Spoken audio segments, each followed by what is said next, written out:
As in talaga, nakaka-amaze. Sobrang nakaka-amaze talaga to, grabe. Grabe na siya, uy. Eto mga beb ha, medyo nawindang ako ng konti. Kasi guys, naku, first time ko talaga makakita na normally bilog, pero ito oblong. O, diba? Oblong na oblong. Tapos, ang kagandahan pa sa kanya, beb, ayan o, parang ang hirap niyang tanggalin. O, nakalak to, nakalak yan. O, bubuksan natin. Ay, di ba? Ang hirap niyang tanggalin! Ay, nako!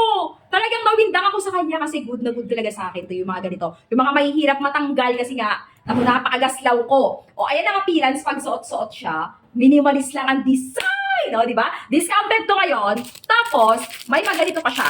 Actually, marami silang bracelet na pwedeng pagpilian. Yung store na to, itong pinaka-shop na to mga pangga, ang dami nilang bracelet na pagpipilian mo, ikaw na lang ang mananawa. Pero, isa lang ang sigurado sa kanila. Lahat yan ay waterproof. Siyempre, waterproof, non-faded, non-tarnish, hindi nangangalawang. Ito, di ba silver? Hindi ito nag-iiba ang kulay. Pure na pure stainless yan. And ito, gold to, silver gold yan. Silver gold, stainless gold yan mga pangga. Hindi nangangalawang. Non-faded, non-tarnish, hindi nangangalawang. Bet na bet ko talaga yung design yan. Ayan siya mga pangga. Ilalak natin ng konti ah. Wala akong tagalakay, saglit lang. Lock natin ng konti mga bebs ko.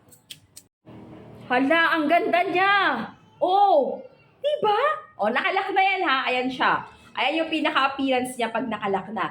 Ito naman yung isa, yung silver natin. O, di ba? Non-faded, non-tarnish, hindi sila nakangalawang. Discounted sila ngayon mga bossing ko. Kung kursinada, good na good pang regalo. Wala nga lang siyang high-end na lagayan. Wala siyang magandang box na lagayan. Bebilhan mo na lang. Meron naman tig 10 piso lang dyan.